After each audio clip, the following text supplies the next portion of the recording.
Hi, എല്ലാവർക്കും നമസ്കാരം. എല്ലാവരെയും എൻ്റെ ചാനലിലേക്ക് സ്വാഗതം ചെയ്യുന്നു. എല്ലാവർക്കും സുഖം തന്നെയല്ലേ? മഴക്കാലമാണല്ലോ, സൂപ്പുകൾ കഴിക്കാൻ ഏറ്റവും നല്ല സമയം. ഞാൻ ഇന്നൊരു മട്ടൺ സൂപ്പാണ് ഉണ്ടാക്കുന്നത്. ഞാനിവിടെ 1/2 കിലോ മട്ടൺ കഷ്ണങ്ങളാണ് സൂപ്പിന് വേണ്ടി എടുത്തിരിക്കുന്നത്. ഇത് സാധാരണ ഇറച്ചിക്കടകളിലൊക്കെ ചെന്നാലും ഇതുപോലെ സൂപ്പ് കഷ്ണങ്ങൾ നമുക്ക് വാങ്ങിക്കാൻ പറ്റും. അങ്ങനെ കിട്ടാൻ ബുദ്ധിമുട്ടുണ്ടെങ്കിൽ ഫ്രഷ് ടു ഹോം പോലെയുള്ള ഓൺലൈൻ സ്ഥാപനങ്ങളിൽ ഓർഡർ കൊടുത്തെന്നാൽ വീട്ടിൽ കൊണ്ടുതരും. ഞാനൊരു കുക്കറിലാണ് സൂപ്പ് ഉണ്ടാക്കുന്നത്. അതിലേക്ക് ആദ്യം നമുക്ക് മട്ടൺ കഷ്ണങ്ങൾ ചേർക്കാം. ഞാനിത് നന്നായിട്ട് കഴുകി വെച്ചിരിക്കുന്നതാണ്. മട്ടൺ കഷ്ണങ്ങൾ പ്രത്യേകിച്ച് ഉപ്പും വിനാഗിരിയും ഗോതമ്പ് പൊടിയൊക്കെ ചേർത്ത് നന്നായിട്ട് കഴുകിയെടുക്കണം. ഇനി അതിലേക്ക് ഒരു ചെറിയ കഷ്ണം ഇഞ്ചി അരിഞ്ഞത്, ഒരു പച്ചമുളക്, ഒരു 10 ചുവന്നുള്ളി ഞാൻ വലുതായതുകൊണ്ടൊന്ന് കീറി വെച്ചിട്ടുണ്ട്, അത്, ഒരു മീഡിയം തക്കാളിപ്പഴം, ഒരു 8 അല്ലി വെളുത്തുള്ളി അരിഞ്ഞത്. ഞാൻ ഇതിലേക്ക് ഒരു സ്പെഷ്യൽ ചേരുവ ചേർക്കുന്നുണ്ട്. ഇത് 2 ടേബിൾ സ്പൂൺ ചെറുപയർ പരിപ്പ് കഴുകി വെച്ചത്, കുതിർത്തിട്ടൊന്നുമില്ല, അതും കൂടെ ഇതിൻ്റെ കൂടെ ചേർക്കുന്നു. ഇനി ഈ ചെറുപയർ പരിപ്പിന് പകരം കടലപ്പരിപ്പായാലും മതി, തുവരപ്പരിപ്പ് ചേർക്കരുത്. 2 ടീസ്പൂൺ മല്ലിപ്പൊടി, 1 ടീസ്പൂൺ കാശ്മീരി മുളക് പൊടി, 1/2 ടീസ്പൂൺ മഞ്ഞൾപ്പൊടി. ഇത് കുരുമുളക് ചതച്ച് വെച്ചിരിക്കുന്നതാണ്. ഇത് ഇപ്പം ഞാൻ 2 ടീസ്പൂൺ നിറച്ചും ചേർക്കുന്നുണ്ട്. ഇത് കുരുമുളകിൻ്റെ എരിവ് നമ്മുടെ ഇഷ്ടത്തിനനുസരിച്ചാണ്, അതായത് നമ്മുടെ എരിവിനനുസരിച്ച് വേണം ചേർക്കാൻ. 1/2 ടീസ്പൂൺ ഗരം മസാല, ആവശ്യത്തിന് ഉപ്പ്, വെള്ളം.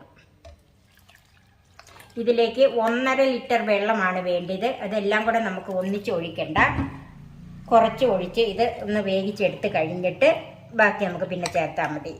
കുറച്ച് കറിവേപ്പില എല്ലാം കൂടെ ഒന്ന് മിക്സ് ചെയ്യാം. നമുക്ക് കുക്കർ അടയ്ക്കാം.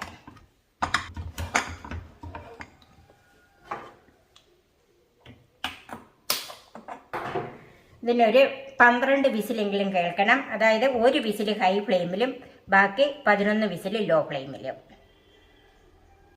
ഇത് 12 വിസിൽ കേട്ട് കഴിഞ്ഞ് ഓഫ് ചെയ്തിട്ടിരുന്നതാണ്. ഇപ്പം ഇതിൻ്റെ പ്രഷറൊക്കെ കുറഞ്ഞ് ഇനി നമുക്കൊന്ന് തുറന്ന് നോക്കാം. കണ്ടോ, എൻ്റെ നിന്നൊക്കെ നന്നായിട്ട് വിട്ടിട്ടുണ്ട്. ഇത് വെന്തിട്ടുണ്ട്. ഇനി നമുക്ക് ബാക്കി വെള്ളം ചേർക്കണം. അടുപ്പൊന്ന് കത്തിക്കാം.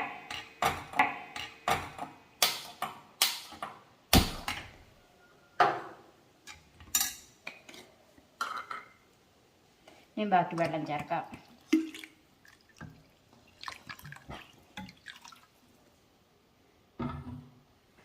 ഇതൊന്ന് ഇളക്കി വേണം തിളപ്പിച്ചെടുക്കാൻ. ഏകദേശം ഒരു വെള്ളം ചേർത്തുകൊണ്ട് ഒരു 5-6 മിനിറ്റ് നന്നായിട്ട് തിളക്കണം. ഇതിൻ്റെ ഉപ്പും എരിവും ഒക്കെ ഒന്ന് നോക്കണം. എരിവുണ്ട്, ഉപ്പ് ഇച്ചിരി കുറവാണ്. ഞാൻ ഇച്ചിരി ഉപ്പും കൂടെ ചേർക്കുവാണ്. എരിവ് ഓരോരുത്തരുടെ ഇഷ്ടം അനുസരിച്ച് ചേർത്ത് കൊള്ളണം. ചിലർക്ക് സൂപ്പിന് നല്ല എരിവ് വേണം, ചിലർക്ക് ഇച്ചിരി എരിവ് കുറവും മതി. ആവശ്യമുള്ളത്രയും വെള്ളം ചേർക്കുക. നിങ്ങൾക്ക് എത്ര പേർക്ക് സൂപ്പ് എടുക്കാൻ ആവശ്യമുണ്ടോ അത്രയുള്ള വെള്ളം ചേർക്കുക. ഇപ്പോൾ ഒരു 4-5 മിനിറ്റ് നന്നായിട്ട് തിളച്ചിട്ടുണ്ട്. നമ്മുടെ മട്ടൺ സൂപ്പ് റെഡിയായി. ഇത് വളരെ ആരോഗ്യ ഗുണങ്ങളുള്ളതാണ്. കൊളസ്ട്രോൾ ഉള്ളവർക്കും അധിക വണ്ണമുള്ളവർക്കും എല്ലാം കഴിക്കാൻ പറ്റിയതാണ്. മട്ടൺ സൂപ്പ് സർവിംഗ് ഡിഷിലേക്ക് മാറ്റാം.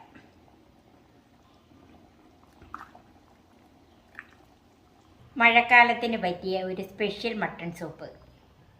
അപ്പോൾ ഈ സൂപ്പ് ഉണ്ടാക്കുന്നത് കണ്ടില്ലേ? ഇത് നമുക്ക് വളരെ എളുപ്പത്തിൽ ഉണ്ടാക്കിയെടുക്കാം. നിങ്ങളും ഇതൊന്ന് ട്രൈ ചെയ്ത് നോക്കണം. എൻ്റെ ഈ ചാനൽ സബ്സ്ക്രൈബ് ചെയ്യാനും എൻ്റെ ഫേസ്ബുക്ക് പേജ് ലൈക്ക് ചെയ്യാനും ഷെയർ ചെയ്യാനും കമൻറ്റ്സ് അറിയിക്കാനും മറക്കരുത്. പുതിയ പുതിയ റെസിപ്പികളുമായി നമുക്ക് വീണ്ടും കാണാം. ഞാൻ സോഫി കുര്യാക്കോസ്.